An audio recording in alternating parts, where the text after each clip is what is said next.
అగో అన్న మీదున్న ప్రేమతో ఆ క్షణంలో ఏదో ఎమోషన్ లో కొట్టేసి వెళ్ళిపోయావు. కొట్టేసి వెళ్ళిపోయిన తర్వాత అయినా ఈ మద్దాలి శివారెడ్డి అనేవాడు పలానా వాడు మామూలోడు కాదు, వాడింకా చావలేదు, హాస్పిటల్లోనే ఉన్నాడు, లేస్తే వస్తాడు, వస్తే ఏసేస్తాడు అని తెలీదురా. నేను హాస్పిటల్లో ఉన్నప్పుడు నీ గురించి ఏం ఆలోచించానో తెలుసా? శివారెడ్డి నుంచి ఎలా తప్పించుకోవాలి, ఎక్కడ దాక్కోవాలి అని పారిపోయి ఉంటావు.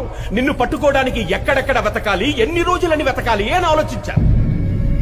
కానీ నువ్వేంట్రా, అసలు ఈ మద్దాలి శివారెడ్డి అనే వాడే నీ లైఫ్ లో లేనట్టు, వాడితో అసలు నీకేమీ జరగనట్టు హ్యాపీగా బైక్ వేసుకుని హైదరాబాద్ మొత్తం ఇంత నార్మల్ గా ఇంత కూల్ గా ఎలా తిరుగుతున్నావురా నువ్వు? ఎవరు సార్ మీరు? ఎవరు సార్ మీరు? నేనెవరో నీకు తెలీదు. మీరేం మాట్లాడుతున్నారు? మీరు ఎవరు అనుకుని ఎవరితోనో మాట్లాడుతున్నారు?